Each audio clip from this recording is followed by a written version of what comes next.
হারো তো হারো ইজ্জাত মাতুতারো। সোশ্যাল মিডিয়ায় আপনারা দেখছেন যে বাংলাদেশকে বিশ্বকাপে আসলে রাখতেই যাচ্ছে না আইসিসি। এটা নিয়ে অনেকেই মন খারাপ করছেন, অনেকেই গণমাধ্যম কর্মীরা এবং অনেক গণমাধ্যম বলছে এটাই যে বাংলাদেশ হেরে গেল। আমি এখানে কোনো হার দেখছি না। প্রথমত সাধারণ দর্শকরাও এতে কোনো হার দেখছে না, কারণ আমরা তো আগেই বলেছিলাম যে যদি ভারতে আমাদের বিশ্বকাপ খেলতে হয় আমরা খেলবো না। সো আইসিসি যদি বলে যে যদি ভারতে না খেলতে পারো তোমাদের খেলা লাগবে না, তাহলে আমরা এই সিদ্ধান্তে সহমত প্রকাশ করবো, কারণ আমরা তো অনেক দিন ধরেই আমাদের এই স্ট্যান্ড ঠিক ছিল। আজ কি হলো তা জানানোর জন্য আমি জিসান আহমেদ রয়েছি আপনাদের সঙ্গে। আজ আসলে আইসিসির সঙ্গে বিসিবি এবং অন্যান্য যে ক্রিকেট বোর্ড এবং ক্রিকেট বোর্ডের সাথে আইসিসির একটা মিটিং হয়েছে। কি বিষয় মিটিং? যে বাংলাদেশকে ছাড়া আসলে বিশ্বকাপ হবে কি না, এবং আইসিসি দফায় দফায় সেই মিটিংয়ের পর যেটা বলেছে, অ্যাকর্ডিং টু ESPN ক্রিকইনফো, বাংলাদেশের ভেন্যু পরিবর্তন করা সম্ভব না, এবং যদি খেলতে হয় ভারতে গিয়ে খেলতে হবে। অন্যান্য দলও বেশি আগ্রহী না। এর আগে আমরা জেনেছিলাম যে পাকিস্তান ক্রিকেট বোর্ড একটা চিঠি দিয়েছিল যে তারা বাংলাদেশের পক্ষে অবস্থান নিয়েছে, এবং আজ যেটা জানা গেল সেটা হচ্ছে আইসিসি সেই মিটিংয়ে অন্যান্য যে ক্রিকেট বোর্ডরাও ছিল, সেই ক্রিকেট বোর্ডে শুধুমাত্র বাংলাদেশ নিজেদের হয়ে ভোট দিয়েছে এবং পাকিস্তান ভোট দিয়েছে। এই দুই দেশ বাদে বাকি কেউই আসলে বাংলাদেশের পক্ষে নেই। এখন কথা হচ্ছে বাংলাদেশ পক্ষে নেই, বাংলাদেশের পক্ষে কেউ নেই, অন্যান্য দেশগুলো বাংলাদেশকে রাখতে চাচ্ছে না বা তারা অপিনিয়ন দিচ্ছে না এই বিষয়ে। আবার বিসিসিআই হোক কিংবা আইসিসি হোক, তারা সাধারণভাবে বলে দিয়েছে ভাই এত কিছু বলে লাভ নেই, আপনাদের খেলতে হবে ভারতে, আমরা দেখছি ভাই নিরাপত্তা সব ঠিক আছে। বাট কথা হচ্ছে এর আগেই কিন্তু বিসিবি জানিয়ে দিয়েছে যে আমরা নিরাপত্তা ইস্যুর কারণে খেলবো না। আবার এর আগেও উপদেষ্টা আসিফ নজরুল কিন্তু বলেছিলেন যে আইসিসি তাদের জানিয়েছিল যে নিরাপত্তা ইস্যু রয়েছে, মুস্তাফিজ খেলে সমস্যা হবে, সামনে ইলেকশন, অনেক জল্পনা কল্পনা কিন্তু ছিল। এখন আমার কথা হচ্ছে ধরেন ওই বিষয়টা নিয়ে অনেক কথা আছে যে সেই প্রেস কনফারেন্সে আসিফ নজরুল স্পষ্ট বলেননি বা ভুল বলেছেন, কিন্তু একটা জিনিস কিন্তু সঠিক, হয় আইসিসি আমাদের বলেছে, নাহলে বিসিসিআই বাংলাদেশ ক্রিকেট বোর্ড আমাদের আইসিসিকে জানিয়েছিল। সেটা আমি কবের কথা বলছি, আপনারা ফ্ল্যাশব্যাকে যান, যখন আসিফ নজরুল বলেছিল যে আইসিসি এই 3টা শর্ত দিয়েছে যে মুস্তাফিজকে রাখা যাবে না স্কোয়াডে, বাংলাদেশের ভক্তদের সমস্যা হবে পতাকা কিংবা জার্সি পরে গেলে, সামনে নির্বাচন, এই 3টা ইস্যু কিন্তু হয়েছিল। এখন এই 3টা শুধু ভাই মিথ্যা না, এমনিতে তো ভারতের সাথে আমাদের সম্পর্ক খুব একটা ভালো না। এই জায়গায় বাংলাদেশ ক্রিকেট বোর্ড যেই আসলে একটা লজিক দিয়েছে যে আমরা কোনোভাবে খেলতে যাব না ভারতীয় বিশ্বকাপে, সেই জায়গায় কিন্তু বাংলাদেশ অনড়। এমনকি আজকের মিটিংয়ের পর কিন্তু রেজাল্ট বদলায়নি। আইসিসি এখনও বলছে যে ভাই খেললে তোমাদের ভারতে খেলতে হবে, এমনকি বাংলাদেশকে আরও 24 ঘন্টা দিয়েছে, এবং এটাই মনে হয় শেষ 24 ঘন্টা বাংলাদেশকে ভাবার সুযোগ দিবে।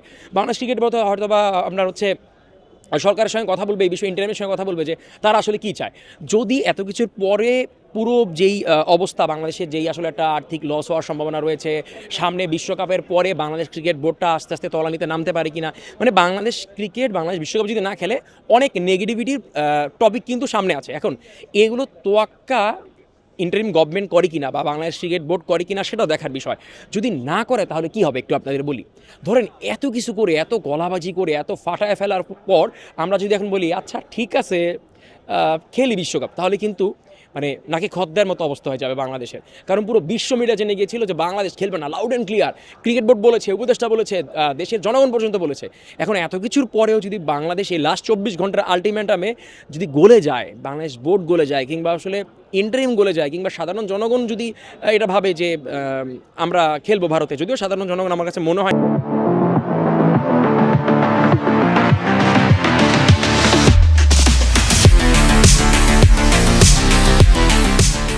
না তারা চাইবে যে ভারতে গিয়ে বিশ্বকাপটা হোক। তো সব মিলে এখন আসলে বাংলাদেশের ওই সুযোগটাই নেই বলার যে আচ্ছা ঠিক আছে আমরা গিয়ে ভারতে খেলি, এইটা আসলে বলার সুযোগ নেই, কারণ অনেক দিন ধরেই এই জিনিসটা স্পষ্ট যে বাংলাদেশ বিশ্বকাপ ভারতে খেলবে না। এখন আইসিসি দফায় দফা মিটিং, এর আগে চিঠি, আপনারা জানেন এর আগেও আমি সিলেট থাকাকালীন আপনাদের বলেছিলাম যে আসন্ন দিনগুলোতে আপনারা দেখবেন অনেক কন্ট্রোভার্সি, অনেক নিউজ, বাট এগুলোতে বিশ্বাস করবেন না। একটা জায়গায় স্পষ্ট থাকবেন যে বাংলাদেশ কোনোভাবে বিশ্বকাপ খেলবে না। এখন বাংলাদেশ বিশ্বকাপ যদি ভারতে না খেলে, এটা নিয়ে এক আর্থিকভাবে ক্ষতি হওয়ার একটু সম্ভাবনা রয়েছে। বিশ্বকাপের পর আমাদের সাথে বড় দলগুলো খেলতে আসবে কিনা, এটা নিয়েও একটা সম্ভাবনা জায়গা রয়েছে। 3 ক্রিকেট বোর্ডের উপর আলাদা কোনো প্রেশার আসে কিনা, আমাদের স্পন্সরশিপ, আমাদের ইনকাম, এই হ্যান ত্যান অনেক টপিকই কিন্তু আছে। কিন্তু সেগুলো সাইড রেখে সবচেয়ে গুরুত্বপূর্ণ সেটাই যে ভাই ক্রিকেটটা বাংলাদেশের মানুষের প্রেম, কিন্তু প্রেম কিংবা প্রেমিকা কখনোই মায়ের চেয়ে বড় হতে পারে না। বাংলাদেশ হচ্ছে সেই মা, আর ক্রিকেট হচ্ছে সেই প্রেমটা। তো প্রেমিকার থেকে মা খুব গুরুত্বপূর্ণ, মায়ের সম্মানে আঘাত যাতে না লাগে সেটা সবচেয়ে বেশি গুরুত্বপূর্ণ। উই স্ট্যান্সি কিন্তু অনেক দিন ধরে Bangladesh cricket board, Aminul Islam বুলবুলের cricket board এবং ক্রীড়া উপদেষ্টা আসিফ নজরুল, বাংলাদেশের সংখ্যাগরিষ্ঠ মানুষ, যদি ভুল না করি 90% মানুষ চায় না যে ভারতে গিয়ে বিশ্বকাপ খেলতে। এত কিছুর পরও আইসিসি যদি আমাদের আসলে সময় দিয়েও দেয়, যদি আরও 24 ঘন্টা এক্সট্রা দেয়, তাতে কিন্তু কোনো লাভ হয় না। দিন শেষে কথা ওইটাই হয় যে আমরা খেলবো না। এখন যেটা সবচেয়ে বেশি আফসোসের জায়গা, অনেক মিডিয়াকে দেখা যাচ্ছে কিংবা অনেক গণমাধ্যম কর্মীরা বা অনেক সাধারণ ফ্যানরা বলছে যে ভাই আমাদের বিশ্বকাপ না খেলে আমাদের সমস্যা হবে, আমাদের এত কিছু হয়ে গেল। অনেকে বলছেন যে বাংলাদেশের হার, আইসিসি মিটিংয়ে বাংলাদেশের হার, ভাই হার কোথায়? যদি হার জিতের প্রশ্ন আসে তাহলে তো আমরা ওই দিন হেরে গিয়েছিলাম, যেদিন আমরা জানিয়ে দিয়েছিলাম যে আমরা ভারতে বিশ্বকাপ খেলবো না। তো এখন আর হার জিতের প্রসঙ্গ বা এখন হার জিতের জন্য কান্নাকাটি করে লাভ নেই, কারণ আমরা 2-3 সপ্তাহ আগেই জানিয়ে দিয়েছিলাম যে আমরা ভাই ভারতে বিশ্বকাপ খেলা যদি লাগে তাহলে সেই বিশ্বকাপ খেলবো না। বোর্ডের অনেক পরিচালক বলেছিল যে একটা বিশ্বকাপ না খেলে কিছু হয় না।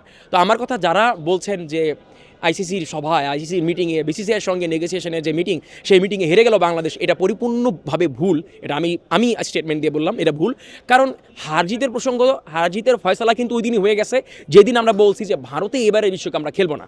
তাই অনেক কিছু আসতে পারে, বাংলাদেশের খেলার না সম্ভাবনা বেশি বিশ্বকাপে, কারণ আইসিসি জানিয়ে দিয়েছে যে ভেন্যু পরিবর্তন করা সম্ভব না, শ্রীলঙ্কাতে নেওয়া সম্ভব না, অন্য দলগুলোও আসলে এই নেগোসিয়েশন আসতে চায় না। তো ঘুরে ফিরে বাংলাদেশের জন্য শর্ত একটা দিয়ে দিয়েছে, ভাই খেললে ভারতেই খেলো।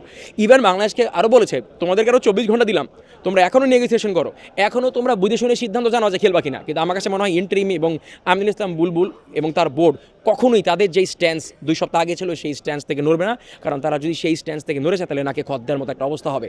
এই কাজটা বাংলাদেশ ক্রিকেট বোর্ড করবেন। এবং আমি আরেকবার বলে নিলাম, আপনারা এটা জাজ করবেন, সাধারণ দর্শকরা আমার প্লিজ কমেন্ট সেকশনে জানাবেন, এটা খুবই গুরুত্বপূর্ণ যে আপনারা কী ভাবছেন। কেননা আপনারা সাধারণ জনগণ 80% পিপল অফ বাংলাদেশ তারা কিন্তু বলছে যে আমরা ইন্ডিয়ায় খেলবো না। ক্রিকেট বোর্ড বলছে, সবাই বলছে, বড় বড় ক্রিকেট ব্যক্তিত্ব বাংলাদেশের বা ক্রিকেট নিয়ে যারা আলোচনা করেন তারাও বলছে যে ভাই না, ভারতে খেলাটা মানানসই হবে না, কারণ শুরু থেকে আমরা বলে আসছি যে আমরা খেলবো না। এত কিছুর পর আবার আজকে আপনারা বলতেছেন আইসিসির মিটিংয়ে হেরে গেল বাংলাদেশ। এইটাই হচ্ছে বাংলাদেশকে ডাউন করা। যারা এগুলো করেন তারা নিজেরাই বাংলাদেশকে ডাউন করেন।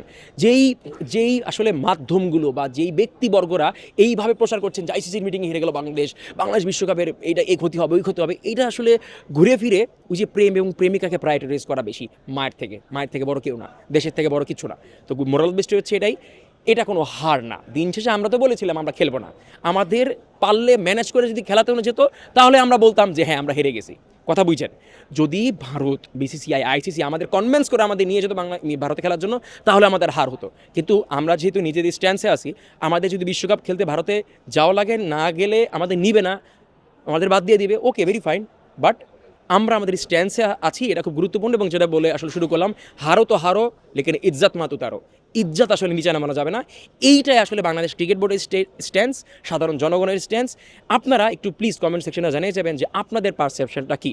মিরপুর শেরেবাংলা স্টেডিয়াম থেকে এতক্ষণ অবধি আমি জি সালামে ছিলাম আপনাদের সঙ্গে। সালামু আলাইকুম।